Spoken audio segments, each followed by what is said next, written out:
সকাল বন্ধুরা, আজকেও আমি আমার কাজের টিউশনিতে চলেছি।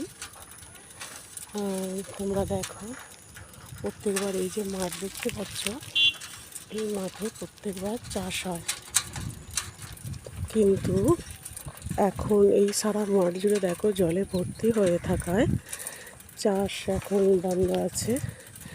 কারণ এত জলেতে চাষ করা যাবে না, মাঠ ভর্তি জল, যাওয়া যে জলগুলো হয়েছিল সেগুলো পচে গেছে, তাই এখন চাষ বন্ধ আছে। আশা করছি যখন হয়তো আবার জলগুলো কমে যাবে, দেখো জলগুলো পুরো কালো হয়ে গেছে, পচে গেছে। আশা করছি যখন জল কমে যাবে আবার হয়তো চাষ হবে। আমার এই ভিডিওগুলো তোমাদের যদি ভালো লাগে তাহলে তোমরা লাইক করো, সাবস্ক্রাইব করো, পাশে থেকো, আর পাশে বেল আইকনটাকে প্রেস করে দিও।